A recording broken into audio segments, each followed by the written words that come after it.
Este video tendrá información del arco más reciente de One Piece en el manga, así que si no vas al corriente con la historia puedes pausar el video aquí. Todo lo que los humanos puedan imaginar es una posibilidad en la realidad. Es la frase que da comienzo a la saga de Skypiea, adjudicada al enigmático físico Willie Gallon. Como todo en la saga de Skypiea, esta frase podría tener una verdad fundamental del mundo de One Piece, y ser una explicación a gran parte de los fenómenos que se observan en esta obra.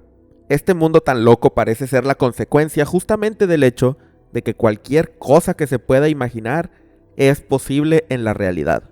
Eiichiro Oda, autor de One Piece, usa esta filosofía plenamente al dibujar su obra.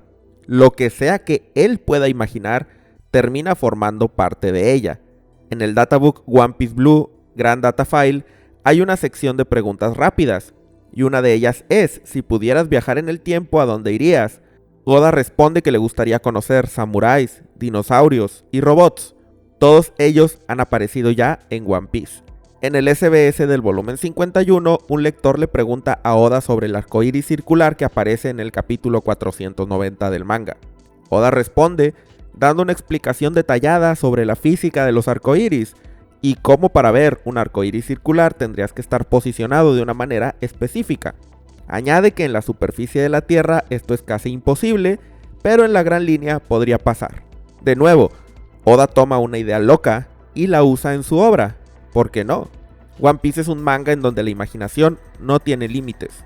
Pero parece que Oda lleva esta idea más allá, pues la filosofía de Willie Gallon no es solo su forma de actuar como mangaka. En vez de eso, parece que él ha convertido este principio en una regla fundamental de la cosmología de su universo. Vegapunk nos explica vagamente en el capítulo 1069 que las frutas del diablo provienen de la imaginación humana, de los deseos y la creatividad de los seres pensantes del mundo. Justo como dijo Willie Gallon, todo lo que los humanos puedan imaginar es una posibilidad en la realidad. Nos quedamos con la pregunta, ¿pero cuál es ese mecanismo? ¿Cómo es que la imaginación puede plasmarse en el mundo tangible? Y esa es la respuesta que quiero contestar en este video.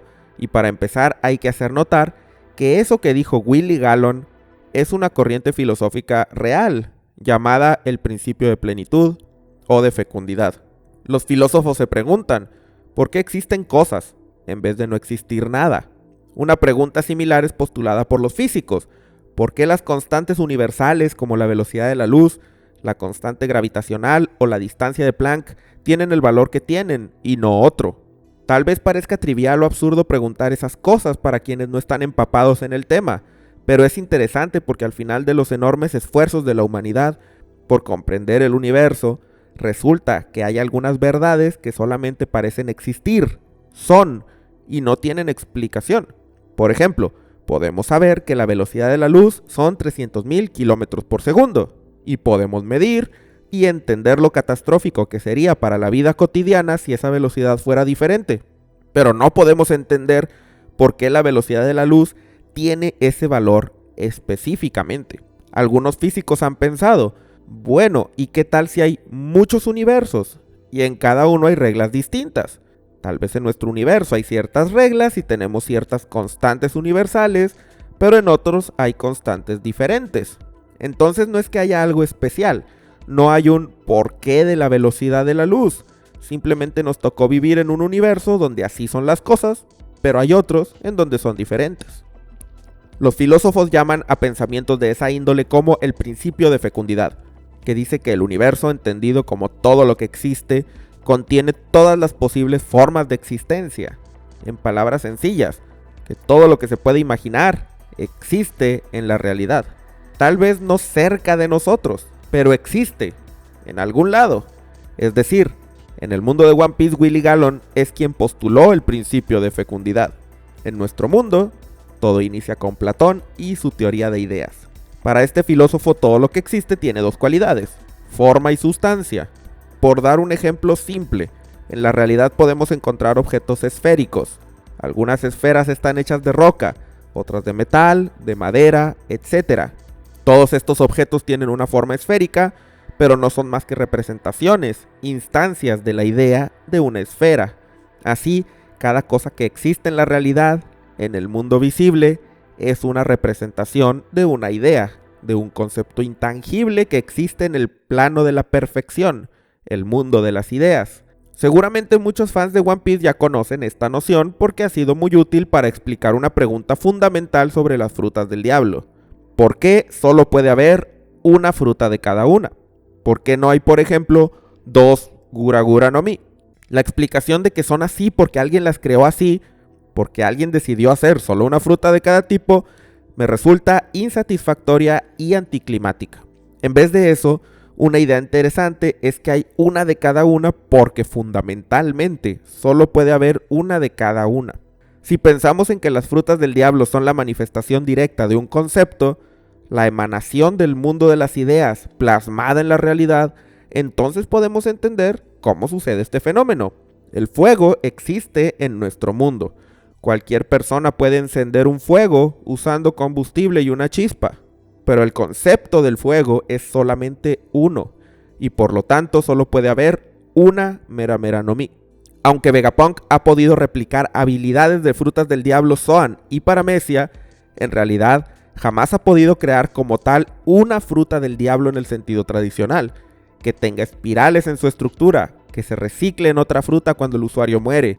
Vegapunk entonces solo es capaz de crear copias de las frutas, instancias de la idea esencial, pero no puede replicar una fruta tal cual, porque como dije antes, en el mundo intangible de las ideas, cada forma sucede una única vez, y es la forma ideal, la más perfecta y sobre la cual derivan todas las demás. Uno puede crear objetos esféricos, pero la noción de la esfera, esa es única. Tal vez creer en un mundo de las ideas, un plano donde todo lo imaginable o incluso lo inimaginable existe, suena loco, pero en One Piece ciertamente existe un plano superior, un más allá. Brook al morir regresó de ese sitio usando el poder de la Yomi Yomi no Mi, y fue capaz de vivir una vez más para cumplir su promesa a Labun. Así que la idea de un mundo que existe a la par del mundo tangible no es tan irracional. Un punto de controversia en cuanto al mundo de las ideas surge cuando pensamos, ¿este mundo depende de la imaginación humana o es independiente de ella? Willie Gallon dice que todo lo que podamos imaginar existe, pero tal vez también existen cosas posibles que ni siquiera podemos imaginar. La pregunta en el marco de One Piece es, bueno, ¿y por qué si las frutas del diablo provienen del mundo de las ideas, todas tienen que ver con cosas que son reconocibles a ojos de la humanidad del mundo de One Piece? ¿Por qué no hay frutas de conceptos que son completamente desconocidos para ellos? Por ejemplo, no hay una fruta del diablo de computadora o de avión. La respuesta en mi opinión es que aunque esos conceptos quizás sí existen en el mundo de las ideas en One Piece, no se plasman en frutas del diablo, porque como dijo Vegapunk, las frutas son una manifestación de la creatividad humana. Creo que lo que sucede es que cuando un grupo de personas en su conjunto tienen una idea y la piensan con mucha fuerza, esta se manifiesta en la forma de una fruta del diablo. Y esta fruta es la encarnación directa de esa idea. En el pasado hice una teoría sobre el origen de las frutas del diablo, la cual te dejaré en la descripción de este video, donde argumentaba que una fruta del diablo es el producto de los sentimientos colectivos de una nación o un grupo de personas. En esa teoría mencionaba que un país puede hacer que se manifieste, por ejemplo, una fruta Zoan del animal que es para ellos el protector de dicho país. Arabasta es un buen ejemplo. Ellos tienen al chacal y al halcón como deidades guardianas, y en un giro nada coincidental, a mi parecer, los comandantes de su ejército son usuarios de esas frutas. ¿Qué fue primero? ¿La gente de Arabasta venerando al halcón y al chacal porque en el pasado sus generales eran usuarios de frutas? ¿O bien las frutas se manifestaron porque la gente de Arabasta creía en esas figuras? En mi opinión, la respuesta que resultará correcta es la segunda. Es por la devoción que las millones de personas de ese país tenían hacia el halcón y el chacal que fue posible la generación de dichas frutas del diablo.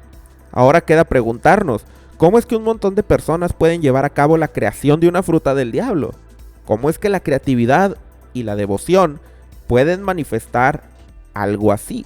Los egipcios creían que un aspecto del ser era el intelecto, y mientras el alma como tal, el cuerpo espiritual, era el que trascendía al más allá y era juzgado por el dios Osiris en el proceso de alcanzar la divinidad, el intelecto pasaba a formar parte del universo, del ir y venir del cosmos. En One Piece ya hemos visto cómo diversos aspectos del ser pueden ser separados y tener efectos distintos en el mundo. No entraré con detalle en el concepto del alma en One Piece, pero de nuevo te dejaré un video en la descripción con la teoría completa si quieres revisarla. Lo que basta para fines de este video es que el intelecto humano en One Piece podría ser algo más que el producto de las interacciones neuronales. Podría ser un aspecto del ser, del alma de los individuos, una energía que puede acumularse y utilizarse. Y siendo un aspecto del alma, el intelecto podría ser el medio para interactuar con el mundo intangible de las ideas, con el más allá. Y así como los seres vivos pasan al mundo intangible cuando mueren, en ocasiones entidades del mundo intangible pueden depositarse en el mundo material. Creo entonces que la suma de los intelectos y la imaginación de una gran cantidad de personas es suficiente combustible para que una entidad del espacio intangible de las ideas se manifieste como fruta del diablo en el mundo. Y en la medida que la humanidad conozca más y vaya descubriendo más aspectos de la realidad, más frutas del diablo podrían crearse, representando nuevos objetos e ideas. Quizá en el futuro sí habrá una fruta del diablo de computadora o de avión. Con esto termino este video. Espero que te haya gustado y si fue así agradeceré mucho tu like. Te dejaré algunos enlaces en la descripción por si deseas ahondar más en el tema del principio de fecundidad y el mundo de las ideas. Y no olvides suscribirte al canal para más contenido de One Piece. A continuación quiero agradecer especialmente a todos los miembros del canal por su gran apoyo. A López, Ramón Parra, Isacuso, David Ginas, Luis Mira, Miguel Pérez, Iván, Miguel Cuda, Soy Dani Barrios, 2 Brian R, Jerónimo Angiolillo, Agustín, Terresegundos, Cristian Ledesma Candás, Andrés Miñán, Pancho López, Adán Álvarez, Ezequiel Martínez, Armi, Adrián Duarte, Alejandro González, Kaiserex, Waldos, Vomitus 404, David Pong 78, CH3Z93, Oscorca 8S, Lucas Núñez, Yoyos, Ari Aguilar, Perdido Latarius, Cristian Ignacio Zúñiga, Chofócrates, Rincón de Nano, González de Mario, Cops, Gabriel Cracher, Jarayuco 1, Kep 06, Gibran Villa, Bolas 24, Matías Barraza, San Josh, Niterib, Léeme la Mente, Federico Juárez, Malojo, Mr. Don Luffy, César Omar, José Alarcón, Jorge Quero, Joff Kun, Patricio Rosas, Joseph D. Si quieres formar parte de los miembros y aparecer en los agradecimientos al final de cada video, así como tener acceso al contenido antes de su publicación general, haz clic en el botón de unirse debajo del video o sigue el enlace de la descripción. Muchas gracias por haberte quedado hasta el final y nos vemos en el próximo video.